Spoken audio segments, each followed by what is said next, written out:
Alhamdulillah, syukurillah, salatu wassalamu ala rasulullah wa rasulullah. Syukur kita panjatkan kepada Allah subhanahu wa ta'ala. Hari ini kita bersama-sama dalam rangka workshop pemberdayaan kompetensi tenaga muda. Hari ini saya merasa bahwa hari yang luar biasa. Tadi pagi saya sampaikan di WhatsApp yang telah dibangun oleh panitia bahwa Universitas Tomakaka sudah melaksanakan gerakan yang luar biasa menurut kami, karena kondisi COVID ini hampir semua orang tidak melakukan apa-apa. Hampir semua bahkan merasa ini adalah ketakutan yang luar biasa terhadap kondisi. Tapi Tomakaka hari ini bisa memanfaatkan untuk kemudian melaksanakan sertifikasi tenaga ahli seperti ini. Yang pertama-tama saya sampaikan salam hormat saya kepada rekan-rekan saya, bos-bos saya semua ini yang ada di balai. Mereka adalah orang-orang hebat yang kemudian memfasilitasi Tomakaka. Saya juga sampaikan bahwa hari ini adalah hari yang luar biasa bagi kami yang ada di Dinas Pekerjaan Umum, karena saya juga adalah salah satu orang yang bekerja di Dinas Pekerjaan Umum bidang jasa konstruksi. Maka berbahagialah kami yang ada di Jagon, karena sebenarnya tenaga ahli ini adalah bagian daripada tugas kami yang ada di jasa konstruksi. Tapi kemudian ini difasilitasi oleh teman-teman di balai. Saya hormat, salam hormat Pak Dharma Poli, Bang Ito yang juga adalah senior saya. Saya merasa bahwa sesuatu yang luar biasa mempertemukan kita semua dalam konteks tenaga ahli.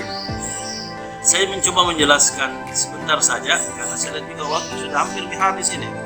10 menit, 20 menit, tidak apa-apa. Saya coba memaksimalkan, jadi tidak apa-apa kalau cuma agak sedikit cepat. Tentang manajemen konstruksi.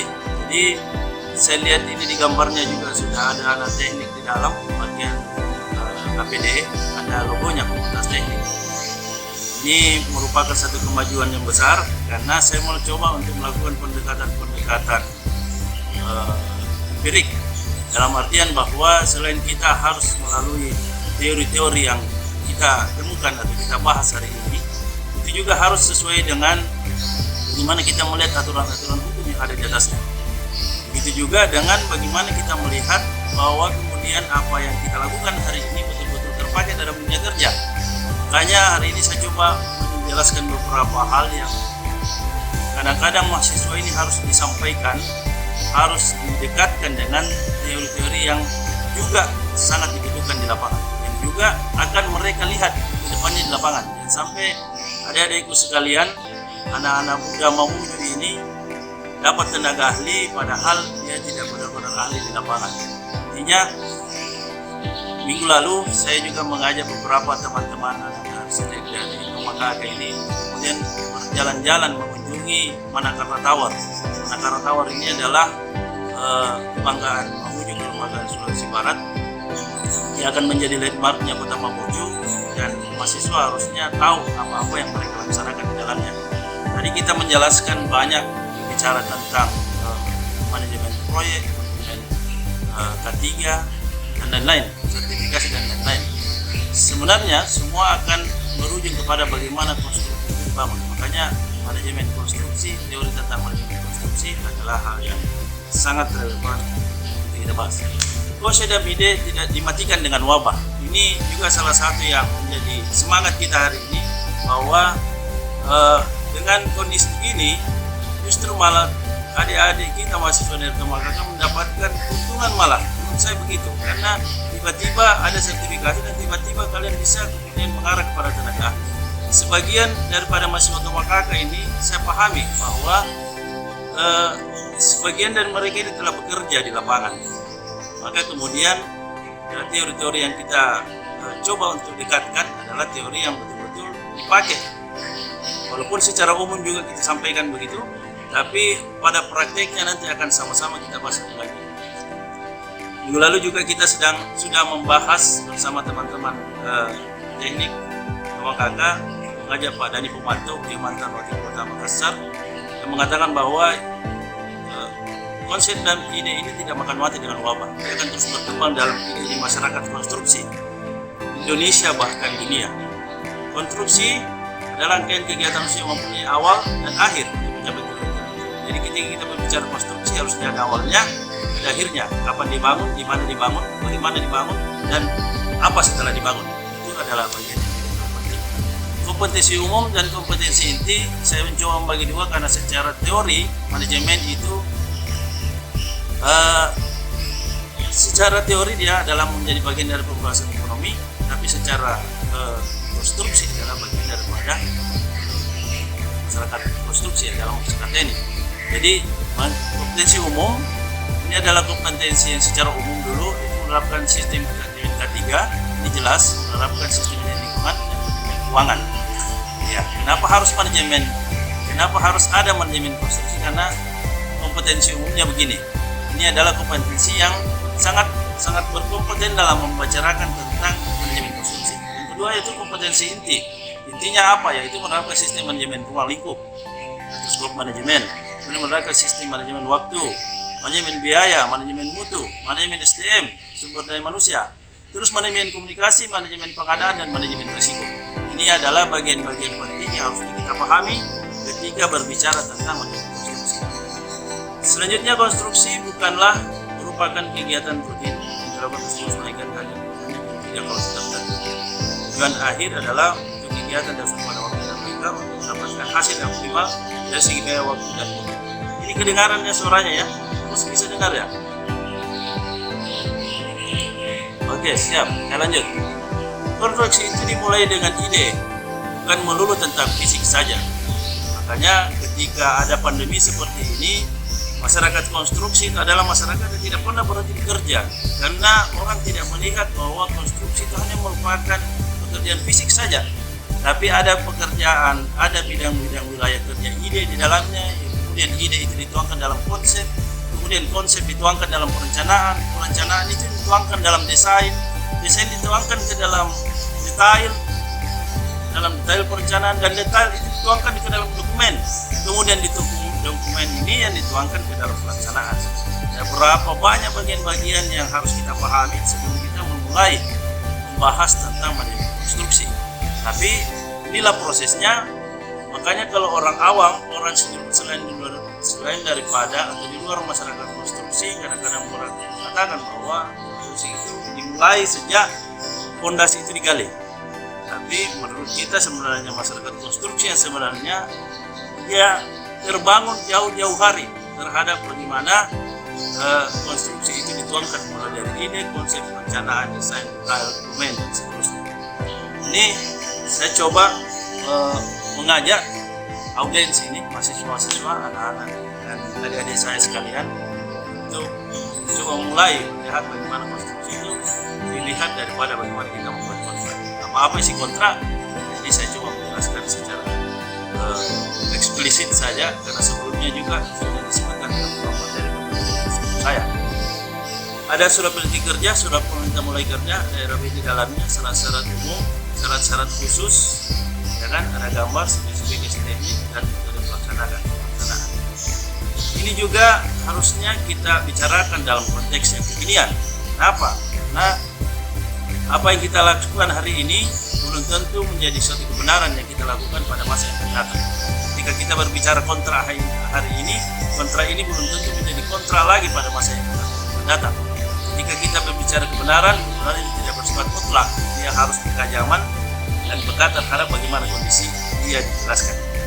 Nah, setelah kontrak ini, beberapa dari teman-teman adik-adik mahasiswa ini sudah paham tentang kontrak.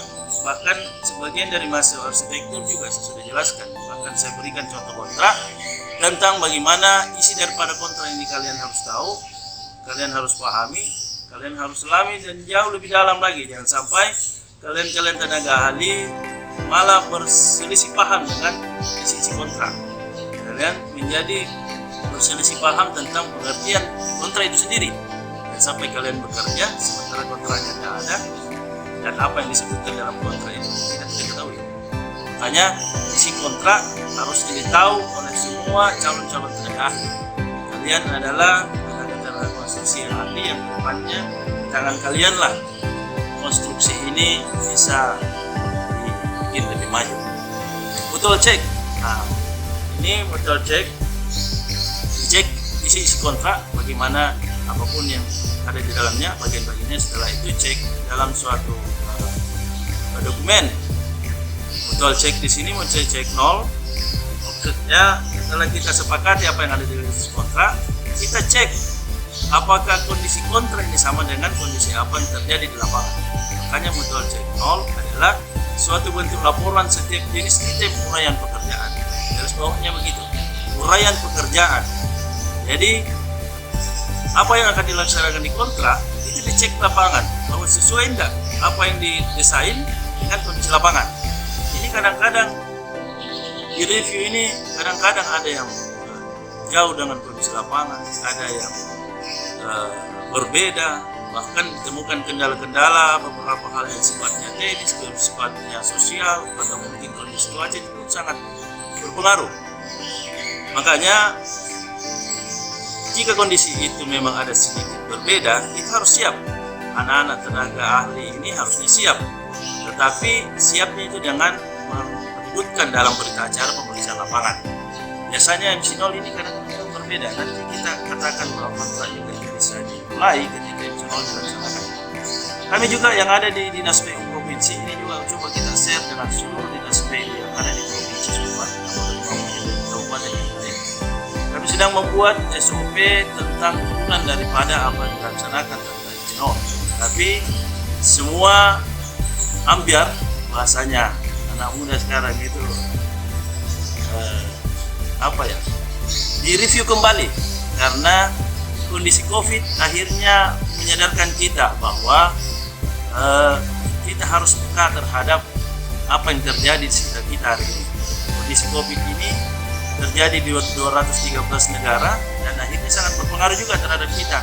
Bagaimana laporan itu dibuat, bagaimana tata cara termasuk via daring ini, kemudian bagaimana sampai tingkat masalah bagaimana tukang bekerja di lapangan, apakah dia sip-sipan, bagaimana jaga jaraknya, bagaimana disinfektan, bagaimana dan seterusnya. Banyak sekali yang akhirnya merubah cara pandang kita karena pandemi ini.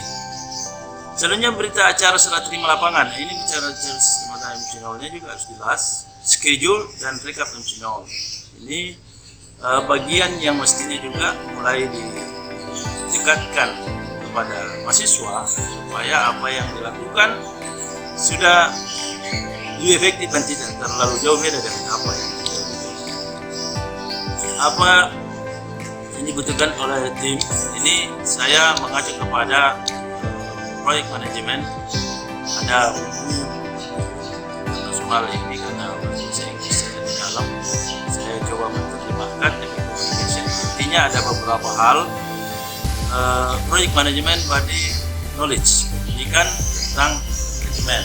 Interpersonal skill ini merupakan panduan internasional tentang manajemen ketika kita berbicara tentang proyek.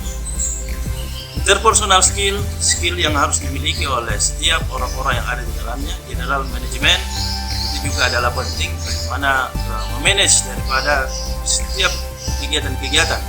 Knowledge dan skill, pendidikan dan skill yang dimiliki oleh siapapun yang ada di dalamnya, apakah dia tenaga terampil, apakah dia tenaga ahli, ini sangat berpengaruh terhadap apa saja yang akan dilaksanakan di lapangan. Kemudian understanding the project environment. Dalamnya ada bagaimana kita kemudian memahami tentang lingkungan yang terjadi di saat proyek di mana kita akan bangun. Ini mungkin kelihatan sederhana, tapi ketika kita melihat proyek-proyek jalan misalnya yang dilaksanakan di Galumpang atau mungkin di Taruni Wilayah Polowali, begitu juga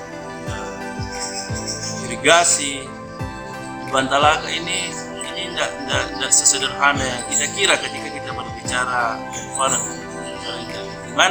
Karena di dalamnya ada kultur sosial, ada international political environment dan physical environment, di mana secara fisik lingkungannya itu kadang-kadang ya, harus ada penanganan tertentu dalam mission management. Kemudian yang terakhir adalah aplikasi direct knowledge, di mana mengaplikasi area-area pendidikan tentang standar dan regulasi. Ada beberapa regulasi-regulasi yang kadang-kadang setiap daerah itu berbeda.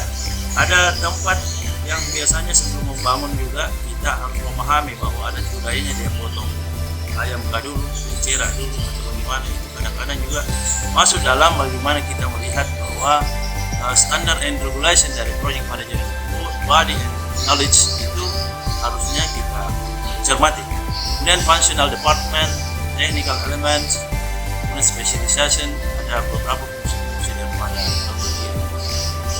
bidang-bidang, elemen-elemen teknisnya, beberapa kegiatan-kegiatan teknis yang ada dalamnya, industri group, dan standar dan regulation. Ini semua bagian daripada project management secara nasional harusnya kita pahami melalui jenis.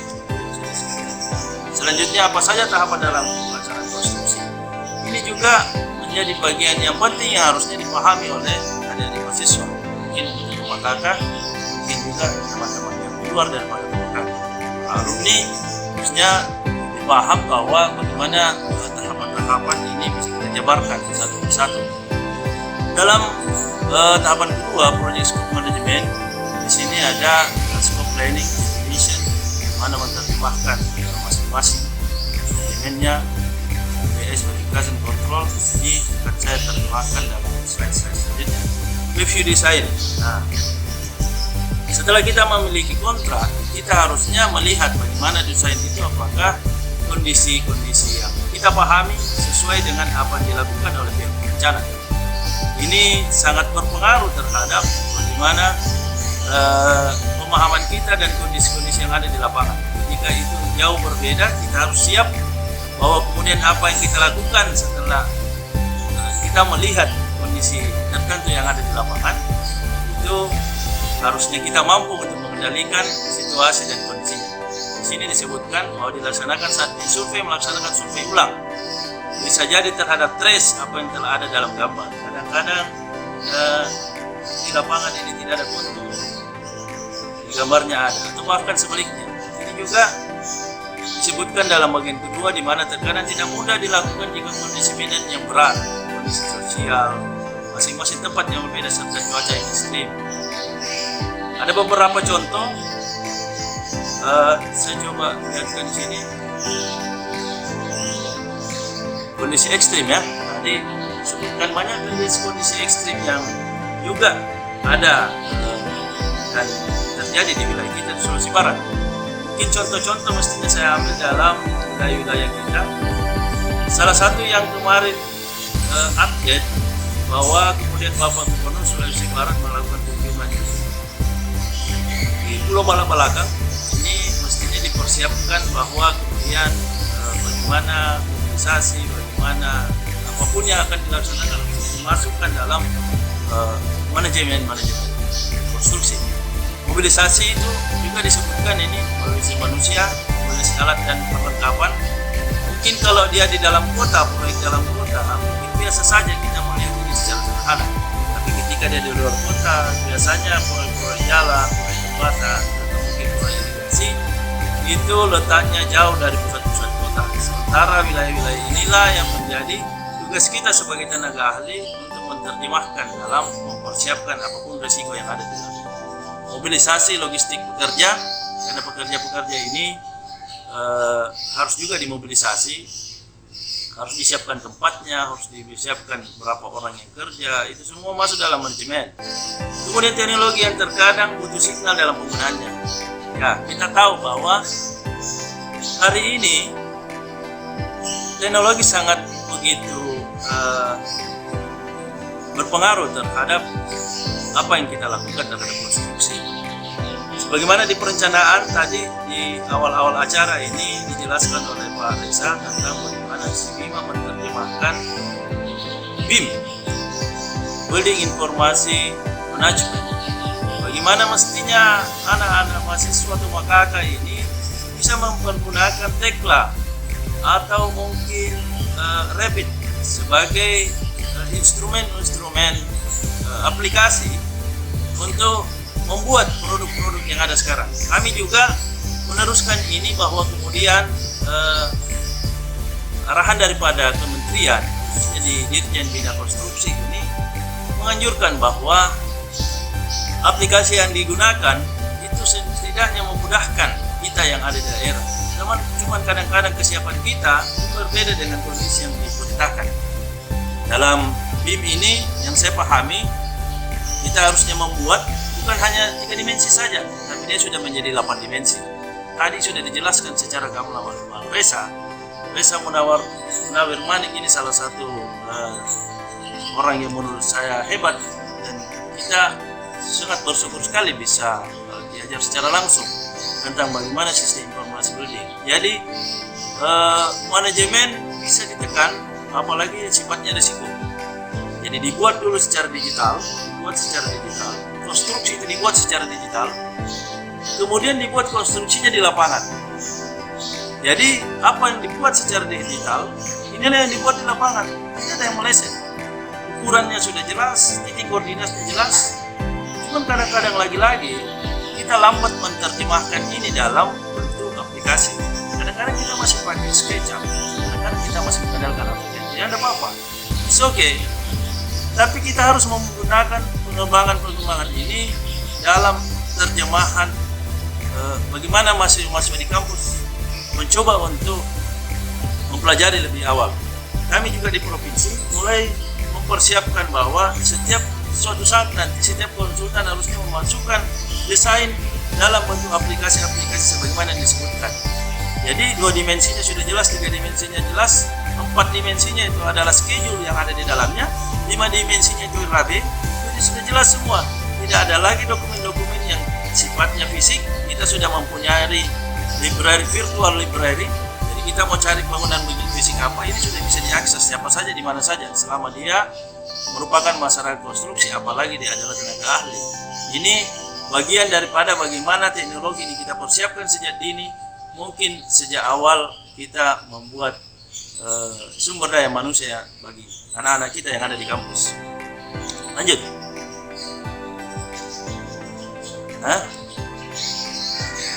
5 menit. Potong juga deh. Ya, betul. Tidak apa-apa, ini juga memang saat-saat kritis ini. Orang agak mengantuk juga ini dengar ini. Kita percepat saja. Ini kondisi-kondisi mungkin saya cuma share saja. Ini kondisi di luar Sulbar, tapi kondisi ini harusnya kita bisa siapkan bahwa kita harus prepare, kita harus siap. Anak muda sekarang itu memang harus siap dengan tantangan-tantangan kita hari ini. Anak-anak muda sekarang itu khususnya Tomakaka hari ini adalah anak-anak muda milenial yang biasanya lebih paham dengan teknologi. Kalian lebih maju lah secara aplikasi, bisa lebih cepat beradaptasi, dan saya khususnya salah satu dosen yang bisa diajak share, bisa juga saya menjadi teman kalian untuk kemudian kita berdiskusi lebih jauh tentang apapun yang sifatnya teknologi dan dalam konteks kekinian. Ini kondisi-kondisi di mana alat juga sudah tidak bekerja sebagaimana mestinya, sudah di luar out of the box. Ini bukan cuma pikiran saja, tapi skill-skill orang-orang yang di dalamnya. Kami yang di Jasa Konstruksi Provinsi juga sudah mulai menganulir beberapa operator yang tidak punya sertifikasi. Ini bagian-bagian yang kita sebagai tenaga ahli bagaimana mempersiapkan ini. Setelah kita tahu tadi, kita membuat shock drawing apa yang dilakukan di lapangan harusnya di ACC oleh kalian yang tenaga ahli sebagai tenaga lapangan. Ini salah satu ada 3 eskavator ini 200 tidak bisa berbuat apa-apa dengan kondisi alam. Saya percepat saja pelaksanaan pengendalian proyek secara umum meliputi pengendalian jadwal, waktu, kondisi lapangan, dan anggaran pengelolaan. Kenapa kita berbicara manajemen? Karena kita punya waktu yang terbatas, kita punya organisasi lapangan yang terbatas, kita punya tenaga kerja yang terbatas, dan kita punya peralatan dan material juga terbatas. Kalau kita tidak terbatas, ya kita pakai saja, tidak usah di-manage.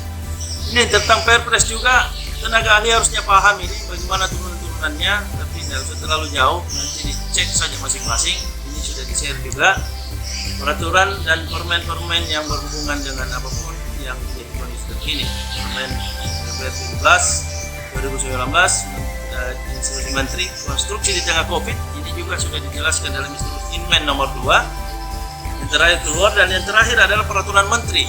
Ini terakhir kemarin kami di ruang Vikon Dinas PU kita saya panggil semua bidang-bidang untuk kita kemudian sama-sama menelaah ini, karena ada Pak Utut Marhayadi, ada Pak PM yang menjadi menjelaskan tentang filosofi perubahan daripada permen ini.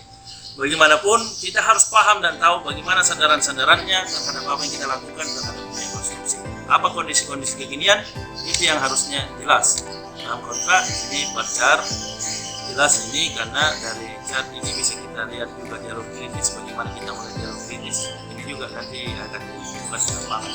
Saya kira saya sudah jelaskan ini untuk beberapa mahasiswa saya di arsitek. Ini proyek cost management, ini salah satu yang bagian penting dari PMB tadi.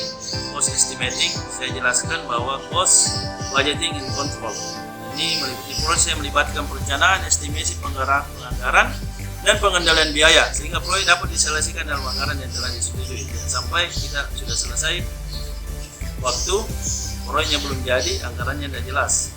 Maksudnya kita latih secara mental, dan kita harus tahu bagaimana secara pengetahuan dan dasar-dasar hukum supaya kita lebih jelas dalam menjelaskan konsep risiko. Ini ya, saya percepat saja, 4 menit saya dapat jauh kerusakan ketinggalan banyak sekali yang akan bisa kita hindari ketika risiko kita terapkan. Integrasi risiko bagaimana perusahaan yang lain, skopnya, wilayahnya, quality, time, cost, contract, procurement, human resource. Ini masing-masing bidang ini adalah masing-masing ada tenaga ahli yang bisa dilaksanakan, kemudian didiskusikan setiap kegiatan-kegiatan yang ada di lapangan. Information dan communication ini hari ini kita harusnya siap dengan apa tadi yang disarankan dengan BIM, bahwa ketika proyek 30% itu dimasukkan lagi secara virtual, dimasukkan lagi 60%, 90% sampai 100%, sehingga diketahui mana proyek-proyek yang bisa dilaksanakan secara umum, mana yang tidak, yang mana yang harus memang diputuskan secara kontraktual.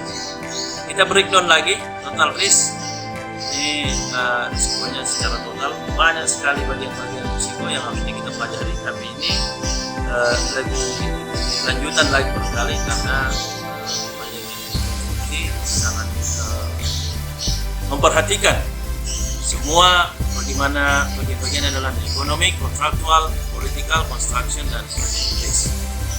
Konstruksi kita bukan hanya dari riset tapi harus restart.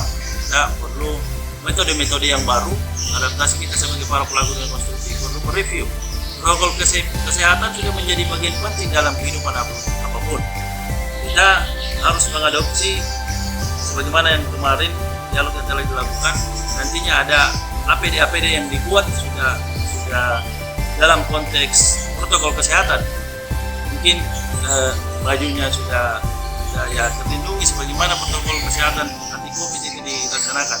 Terus tangan harus dipakai, bagaimana helm bisa tergabung dengan face shield, atau mungkin masker sudah ada di dalamnya. Itu akan menjadi bagian yang diperhatikan pada saat kondisi hari ini. Kita memerlukan model adaptasi dari prediksi kita menghadapi COVID. Ini habis. Saya kasih jalan saja ini slide-nya, karena biar dia baca, karena ini kan tidak ada juga di slide yang dibagikan. Ini saja saya lihatkan tipe-tipe konstruksinya. Masih gedung konstruksi rekayasa berat. Ini tinggal sedikit ini setiap konstruksi, teknologi yang berbeda, proses berbeda, karakteristiknya. Ini karakter konstruksi. Kita harus pahami pihak yang berperan dalam suatu proyek konstruksi, yaitu pemberi tugas. Biasanya kita bilang dengan pengguna anggaran, biasa ada di SPU atau kabupaten, atau mungkin di kepala desa kalau dia ada desa. Jadi harus dipahami siapa-siapa yang berperan dalam proyek. Pemberi tugas konsultan perencana, kontraktor, subkon kalau ada, konsultan pengawas, dan pihak yang berwenang. Supplier juga. Oke, saya kenapa proyek gagal? Karena gagal mengatur waktu, gagal mengatur biaya, gagal menentukan cakupan proyek, dan gagal memanajemen kualitas. Inilah yang harus kita perhatikan. jelaskan cost time quality management ini. Bagaimana kita tahu bahwa kita desainnya sebagai project manager, karena tidak banyak mahasiswa yang bekerja sesuai dengan kuliahnya. Ini saya teruskan saja. Ketiga, bagian yang kita perhatikan, dan ini menjawab sudah dijelaskan tadi, kita share saja kesimpulannya. Nah, ini beberapa bagian penting yang sangat berubah terhadap apa yang ada sebelumnya. Permen PUPR nomor 7 tahun 2016 dirubah di Permen PUPR 14, dari kecil yang 10 miliar menjadi 10 miliar sampai 50 miliar, besar di atas 100 miliar, besar di atas 60. Ini semua sampaikan saja. Dari pelaksanaan juga hanya untuk pekerjaan yang bersifat kompleks. Jadi sebelumnya itu semua pekerjaan harus melampirkan metode pelaksanaan, dan ini persyaratan lelang. Tapi saat ini hanya bersifat kompleks saja. Bagi pelaksanaan diabaikan, nanti diperiksa pada saat proyeknya jalan. Di manajerial SPKK, penolakan atas hunian ini juga penting. Bagaimana BPK bisa menolak asuransi lelang sepanjang itu tidak sesuai sebagaimana disampaikan dalam ketiga perjanjian. Terima kasih. Kami juga membuat channel khusus untuk pendidikan di PKK. Mudah-mudahan apa yang kita lakukan bisa dikembangkan. Digital library bisa dimasukkan, apa saja yang bersifat informasi dan pendidikan bisa kita share di channel ini, karena ini menjadi channel yang mudah-mudahan bermanfaat utamanya. Terima kasih. Saya tutup dengan pantun yang saya pernah dengar tadi. Saya baru saja mendengar ada anak muda, ada orang pakai bajunya gambar burung garuda. Indonesia ini tidak akan maju jika tidak diisi dengan keterlibatan pemuda. Itulah isinya mahasiswa sekarang. Ya alhamdulillah, mudah-mudahan bisa menjadi tenaga yang baik, bisa berkontribusi yang baik terhadap bangsa dan negara. Terima kasih atas kesempatan. Wassalamualaikum warahmatullahi wabarakatuh. Terima kasih moderator.